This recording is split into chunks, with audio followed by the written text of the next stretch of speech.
Hello, it's me.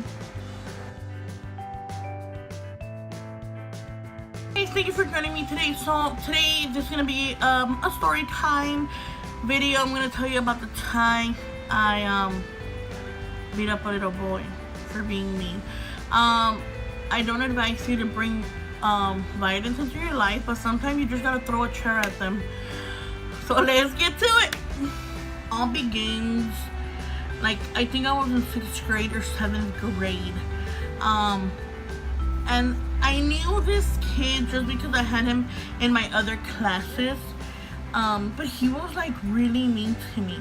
And there were so many like fat little kids everywhere in that school. But only he would pick on me. You know, so I'm just like, oh my god, like, what's his problem, man? You know? But when you're little, you really don't know, like, you know, you're really, I mean, I've always been the type of person where I don't like to fight and I don't like to argue. So for this little kid to always be like telling me stuff, it got me like super upset. So I had him for choir class, and it was one day we were practicing for like we were that week we were actually practicing for like, we were gonna do a grease thing, and we were gonna do like, you're the one that I want, you are the one I want. And I remember we all had to get off, and we were partnered with someone, and I was just like, dude, like, why are you even in choir? Like, you don't even like singing. And like, I thought I was like the bomb diggity, and like, I'm not. I will at least just be like half a singer. So I'm like, he's like, oh, I'm only here because you're here and like being mean to you. And I'm like, oh my god, like, he's so straight up about it. Like, the hate he has for me is so straight up. You can't even like hide it, you know? So there comes this occasion where like he would always bump into me while we were doing that song. He would tell me stuff, and I was just like, oh my god, like, why? Like, and I had to confront him like one time, and I was like, why don't you like me? Like, have I ever done anything? And he was like, no, but you're so fat and like all these stuff. And I'm just like, oh my god, like, you just can't hate people because they're fat. Jesus, you know? So this one time I was having like a really stressful day at school, and like one of the stressful moments was because like in all my classes they always had to pull me out of they had to pull me like 10 minutes before the bell rings to like, I'm dyslexic, so they would like try to like teach me how to read and stuff. Embarrassing. And so I was like, I was like already late, and like I got a tardy slip, and like I was getting nagged by the counselor, and I was like, oh my goodness. So I go in there, he's there, and like in the choir there's actually like 3 steps, like 3 small stairs you have to go through. So it's like the floor, the first step, second step, third step, and I would always sit in the 3rd step at the very end. And the girl that sat next to me, she was actually absent or late or something like that. So I went, and I'm like, I have to pass through them. Because even then, he would sit like right in front of me. Like, he didn't care. You know, he would sit like right in front of me. So I'm like, oh my god. And then he'd be like, oh my god, Myra's coming up, be careful. No! Like, stupid stuff like that. And like,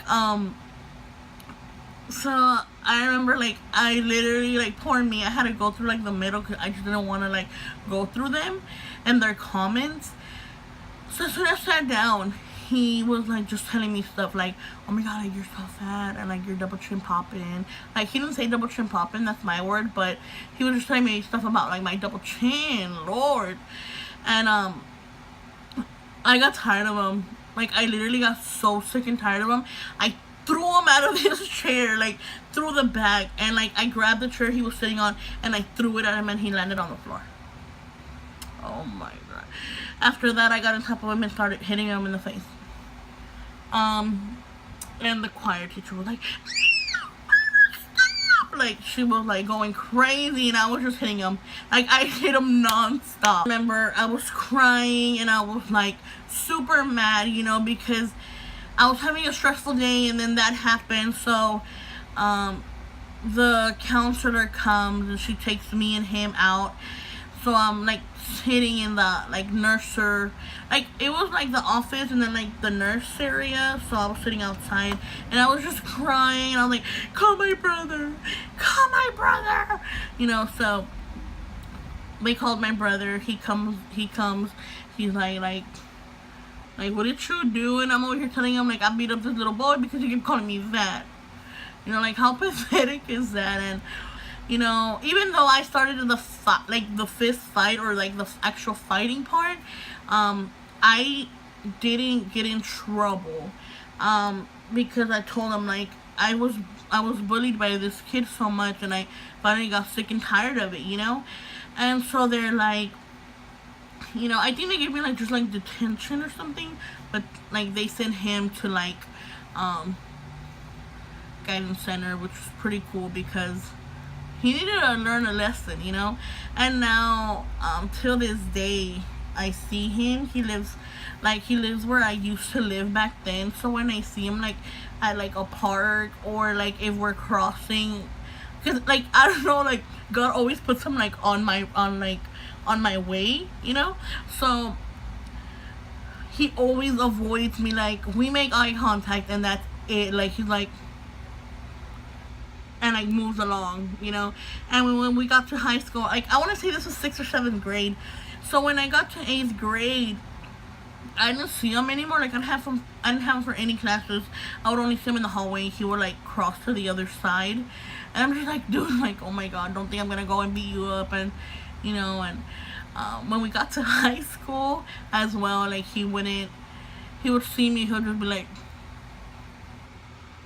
and I would just be like, hey, like I was trying to be like now friendly, but you know, moral of the story is that at some point, even the sweetest person or the calmest person is gonna explode on you, you know. And to this day I remember it, and I mean I laugh because I think it's so funny. Like who knew that little fat Myra was one day gonna get sick of all these fat comments, you know.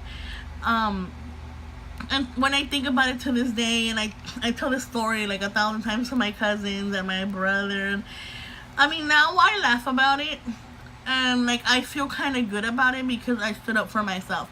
I mean I wish I could have just stood up for myself like maybe another way. Now he like resents me for that. And if you watch this video, bro, like we good. You don't worry about nothing. I'm not gonna go and beat you up. You know, whenever you see another fat person, don't judge them just because, oh my God, they're really fat. Maybe they have a health condition like me.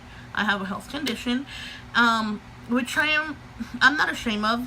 I mean, I'm not happy about it, but I'm not ashamed of it. And I'm not gonna sit here and complain about it, because with this health condition, it's taught me so much about myself, and it's taught me how to love myself even more.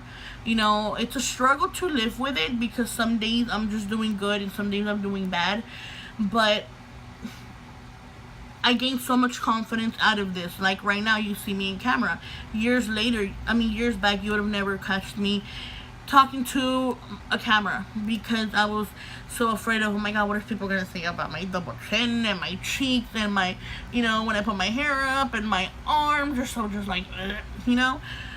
But now it's like I don't care, you know. And I want to tell, like, and if you're like a fat person yourself watching this video, boy or girl, we good, you know.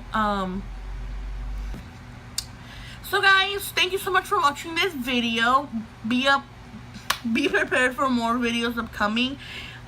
Thank you for watching. Don't forget to subscribe and give this video a thumbs up. So after that, I got like really tired of him. Like I was just like done.